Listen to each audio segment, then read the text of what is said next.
Olá a todos, sejam bem-vindos ao meu canal aqui no YouTube. Meu nome é Marcos Boldrini e eu queria falar brevemente sobre dois pontos, duas frases que estão presentes neste livro aqui, da Svetlana Alexievich, Meninos de Zinco, certo? Só para dar uma introdução antes na autora e no conteúdo, a Svetlana ela foi Prêmio Nobel de Literatura em 2015 e os livros dela são baseados em história oral, são entrevistas, relatos de pessoas que viveram momentos chaves da história da União Soviética e da Rússia.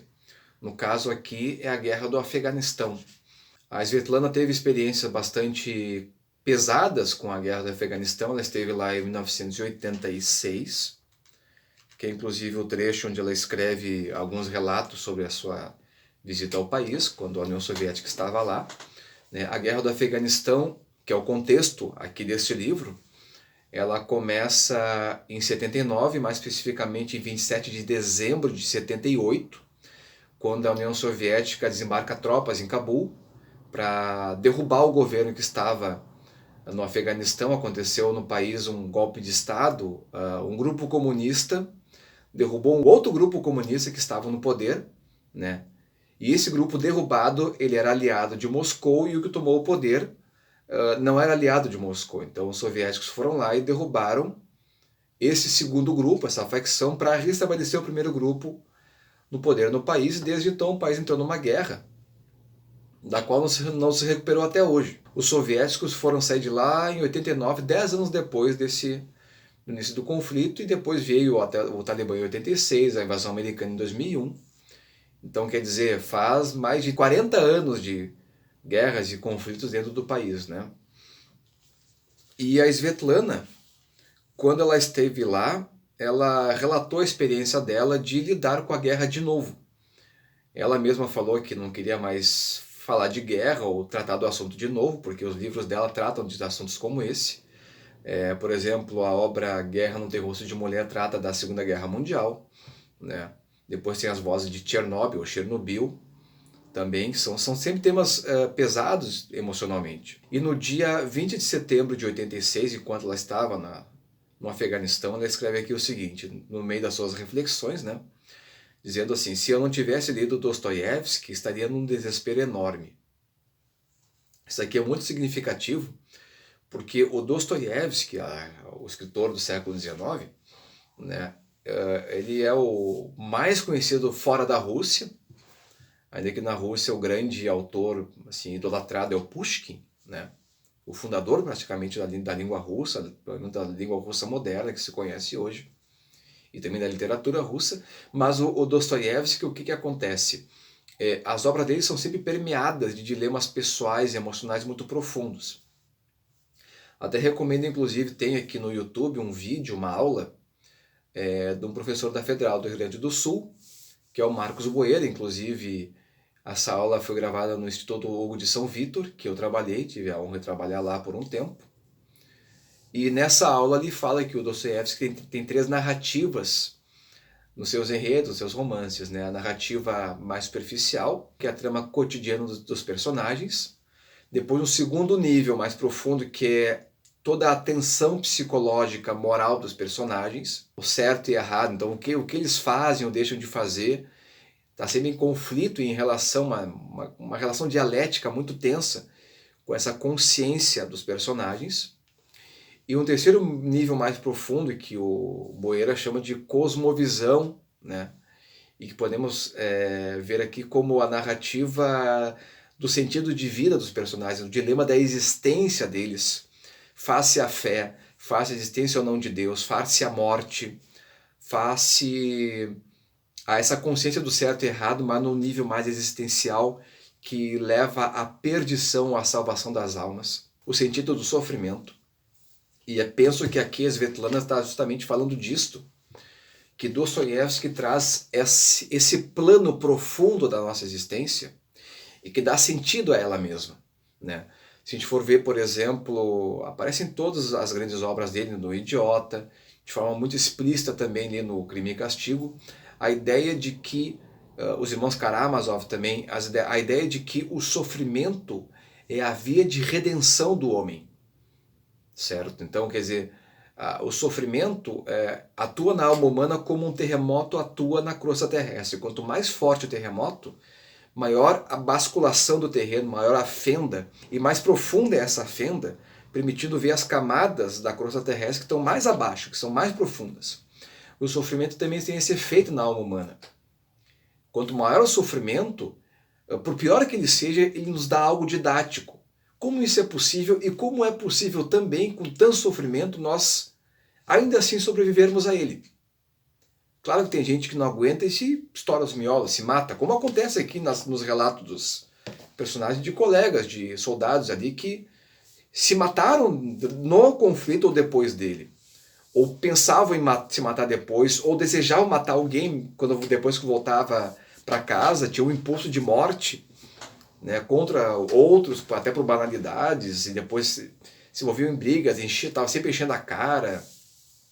Quer dizer, ninguém voltava da guerra totalmente normal. Mas o sofrimento para o Dostoiévski traz essa esperança de renovação. Uma esperança de renovação que, no meu entender, está subentendida nessa passagem da autora sobre Dostoiévski, né? Se eu não tivesse lido Dostoiévski, estaria num desespero enorme. Quer dizer, se ela não tivesse lido este autor, talvez ela não tivesse descoberto muito do sentido de vida que o autor revela ali. O Dostoiévski era lido na União Soviética. Mas a gente não pode esquecer que o regime soviético era um regime oficialmente ateu. Bom, tinha lá a igreja ortodoxa e tudo mais, mas ela era um braço do Estado, ela era controlada diretamente pelo Estado. Então se passava no ensinamento religioso muito dos princípios do regime, do socialismo, enfim, da sociedade ideal, coisa que inclusive está relatado nos entrevistados pela autora que estavam na guerra, que estiveram na guerra, que foram lá para construir o socialismo, que estavam lá para mostrar o caminho certo para a sociedade afegã, para ajudar os irmãos, né? E aqui nós vamos para o segundo ponto, que é do dia 25 de setembro, 5 dias depois da primeira citação que eu li aqui. Ela diz aqui o seguinte: vou voltar daqui como uma pessoa livre. Não era livre até ter visto o que estamos fazendo aqui. Foi terrível e solitário. Quer dizer, o choque, o sofrimento e a solidão ajudaram ela a ver uma realidade que lhe era sonegada, tanto oficialmente, quanto pela vida cotidiana ou pela vida comum. A vida comum que não é capaz de dar essa experiência sofrida, que lhe permite ver as fendas mais profundas da alma. Um pouco antes ela comenta aqui no próprio dia 20 de setembro, que é da primeira citação, ela diz o seguinte, sobre a guerra, os soldados na guerra, os soldados soviéticos na guerra. Aqui não há ateus e todos são supersticiosos, ou seja, mesmo passando por toda a educação marxista, materialista, apenas do mundo imanente, todo mundo lá é crente em alguma coisa, ou é supersticioso, como ela colocou ali. Os entrevistados aqui, ainda estou no início do livro, dão algum toque nesse assunto, mas não entram nessa questão da existência de Deus, vida após a morte, mas de qualquer forma, ela viu nos soldados soviéticos no Afeganistão esse problema. Então a libertação também é essa dimensão. Eles veem que o mundo é muito mais do que a narrativa oficial do regime. Inclusive várias vezes os entrevistados falam aqui que eles viam na imprensa, e a população em geral pensava assim, que estavam lá para ajudar o povo afegão, estavam lá arrumando as ruas, fazendo calçamento, alamedas, enfeitando as praças e as ruas com flores, jardinagem, fazendo apresentações públicas com coral e com música, confraternizando com os afegãos, enquanto na verdade eles estavam lá matando os próprios afegãos. Os vários relatos chocantes, vocês têm que ler aqui para ver o quão real era a coisa de encontrar lá as pessoas que eles matavam a esmo por besteira. Uma realidade de um choque tão absurdo que não é que fugia da narrativa oficial do regime, era inimaginável para os soviéticos. E uma dessas realidades está justamente no título do livro. O nome aqui, Meninos de Zinco, se refere ao quê? Zinco eram os caixões dentro do quais vinham os mortos da guerra.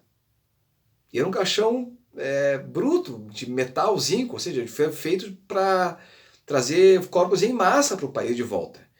E esses soldados que vinham eram esses garotos de 18, 20 anos que queriam ir para a guerra, muitas vezes iam sendo enganados de forma explícita. Um aqui, no caso, conta que lhe foi prometido dirigir caminhões novos, então ele tinha que fazer colheitas no interior da União Soviética. Pegaram o cara e mandaram para o Afeganistão. Quando sabiam que iam para lá, uma revolta dentro da base militar, foi um troço horroroso. E iam lá contra gosto. Então assim, a coisa chegava a esse ponto. Então começou a chegar no país dos mortos, nesses caixões, e eram depois enterrados de forma oculta durante a noite, e as pessoas não sabiam o que estava acontecendo. E aí começaram a perceber que tinha algo errado. Então essa libertação que a Svetlana conta aqui, também foi, infelizmente, uma libertação para o horror do que era a realidade da guerra do Afeganistão, né? Em contraponto a toda a idealização que havia, oficial e mentirosa, que o próprio regime, o Partido Comunista, contava para as pessoas, pela imprensa e por todos os comunicados que eram dados em relação à guerra.